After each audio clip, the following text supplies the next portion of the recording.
are going to have to pick either a roamer or a jungler, depending on where the Kaja is going to go. They require some kind of crowd control, man. They have a lot of ways to actually facilitate their fights, but when it comes to forcing the Philippines into their own game, into fights that they want to take, it's going to be a bit difficult without any secure, and it will be the Gusion picked up. Hang on here. Let's take a very close look at the battle spells because that will tell a very interesting story. Okay, all right. It is going to be the Kaja in the roam, as we mentioned before. The flex potential for the Kaja. We've seen it in the mid lane yesterday. Now we're seeing it in the roam position with the Gusion in the jungle. Wow. Based on both of the drafts, Philippines with a bit of both. So both the drafts has a lot of dimensions to play with, a lot of win conditions to play around, with the dive being there to pick as well, and even the kite back, front to back. I think the kite back, that is the main concern here. For the side of Indonesia, they have one big engage tool. They have the Divine Judgment from Kaja, and if that doesn't work out, or if the Philippines put Purifies on their main core heroes, this is going to be a very difficult game for Indonesia if they want to try and snowball, if they want to try and wreak havoc in the plans of the Philippines. Because we know, when it comes to those strategic, slow maneuvers, the Philippines have a bit of an edge. At least that's what the public will believe. Well, we'll see how the match plays out here, Rashi, as we are going to get ready for the game. We're going to get ready to enter the portal, to enter the land of dawn for Team Philippines versus Indonesia on the opening match of day number 2. We're going to dive straight into the land of dawn, ladies and gentlemen, for Indonesia versus Philippines. Wow, honestly, the early game is going to be so important here because at any moment, right, any one of these teams, they can actually get an advantage, and if they do, both Indonesia and Philippines are notorious for taking that kind of lead and actually using it as efficiently as possible and punishing every single mistake. And if they do that, they can set the tone for the mid to late game all the way since as early as the 2nd or 3rd minute. You can see in the start here, both teams wanting to go for just a normal start, not really going for anything too aggressive early on. They both just want to clear their camps, get to a point where they can finally actually deal out some damage, the burst, and obviously use those power spikes well.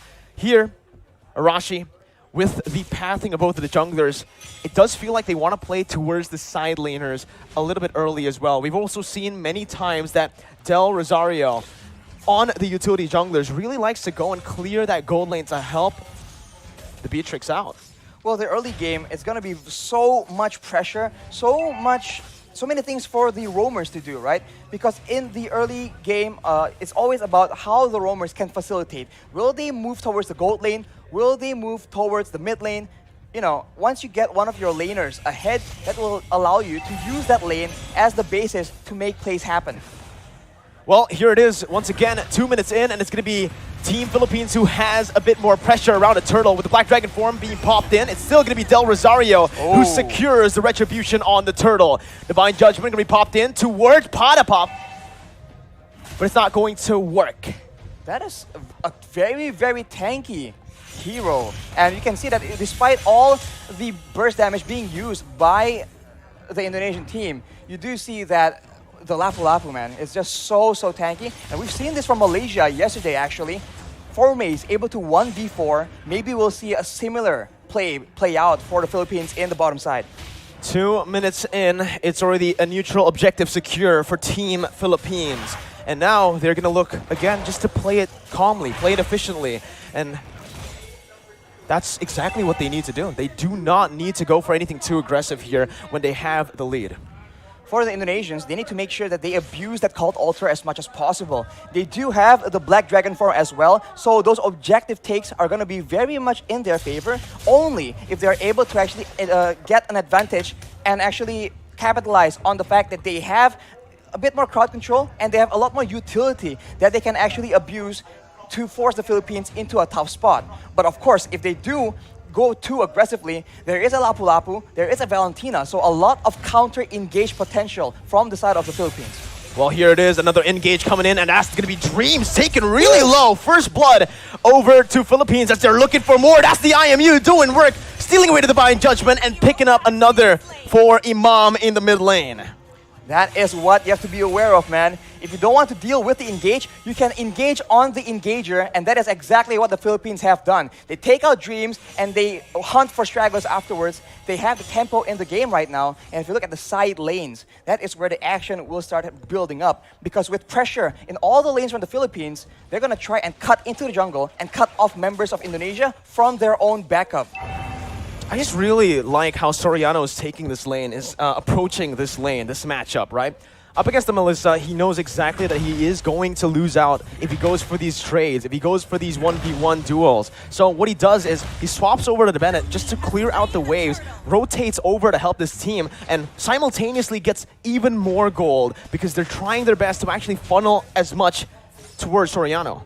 And if Soriano gets a bit more items, he can very easily start poking down members from the side of the Indonesians because there's only one real tanky frontline member in Psychots, and if he is too low for a fight, it's going to be very difficult for the Indonesians to try and contest any kind of objective. Well, ladies and gentlemen, here, Villa Luna in the gold lane. They're looking for some plays here up in the gold lane. The gold lane for sure has been the target for a lot of players, but here we go, Bruce Passion. Soriano picking up a kill, and now Dreams is going to be very, very low. Gets out just barely here, but you can already see the cut coming in from Del Rosario over the top side. There's going to be flickers over under the tier 2. Dreams not using flicker just yet. Very wise to save that flicker, as he did have a bit of backup. Oof. As we called it out, man, the side lanes. There you go. Indonesia just a bit too late, a bit too behind when it comes to that pressure, and the Philippines absolutely capitalize and punish anybody who doesn't want to back away from their first turret, and they have taken the first structure, the first objective, and with that, they will have a lot more areas on the map to make plays around, and they do have a lot of very good catch. This is it, Arashi. This is the meta that we have been mentioning about. The ultimate bonding experience where they group up as 5 into the mid lane. They start to just put in a lot of mid pressure so that they can actually have more room to play in the side waves. 4 members grouping up and always just dap-a-dap in that XP lane solo. Villa Luna right now, though, has completed that Radiant Armor. That item reduces damage when it comes to multiple instances of damage. So against a Faramis, against a Kaja or the Gusion, it's going to be very good, but look at that. Big potential over to Del Rosario, and he comes in using so much damage with the Appraiser's Wrath, taking back a whole lot of HP and outplaying the situation, turning it completely around.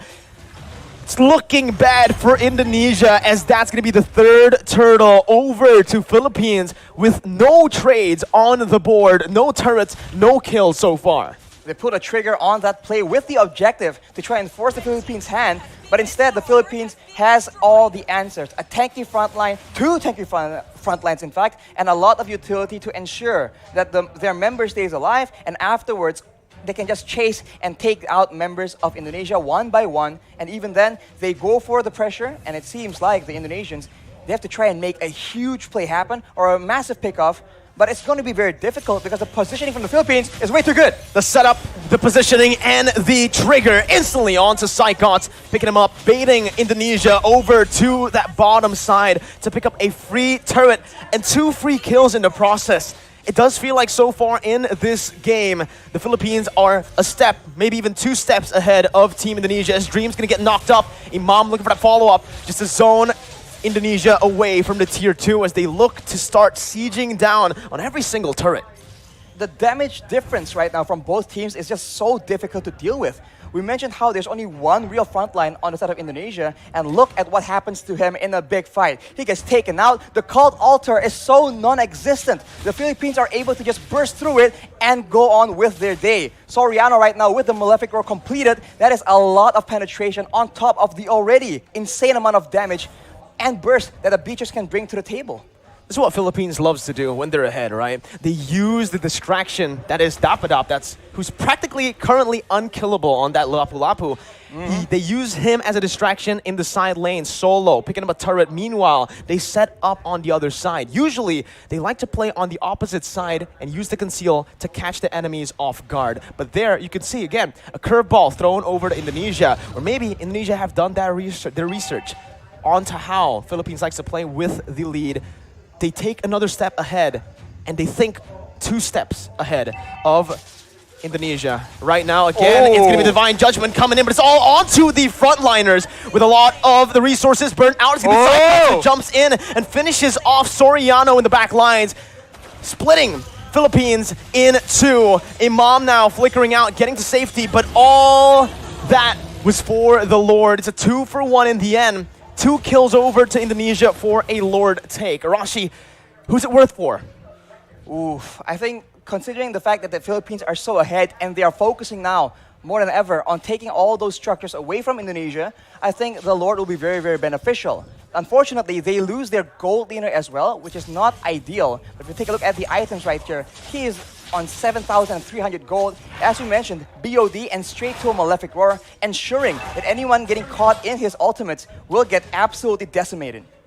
What's another thing that I want to mention is the fact that the 2 kills that Indonesia picked up earlier was onto 2 members with no bounty. There was no shutdown there. So even though Indonesia were able to find some kills, it was just normal gold. It wasn't the added gold that we usually see.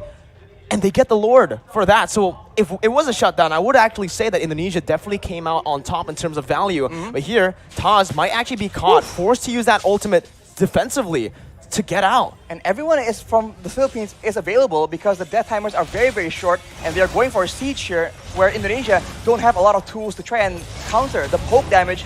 Slowly but surely, the Philippines is chipping away at the structures and at the EHP bars of the Indonesian players. It's a good defense by Indonesia. They're able to minimize their losses here, only losing that tier 2 in the mid lane for now.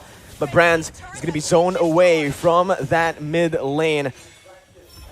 Philippines looking for that, but look at Psychots with the Petrify. He's able to find 2 on the flanks. Psychots absolutely massive as his engage has started a war that Indonesia can finally win here in this game. 3-for-0 trade as Indonesia look to climb, to crawl themselves back in this game. Blink and you'll miss it. An engage that gave way for Indonesia to take 3 kills for a trade of none.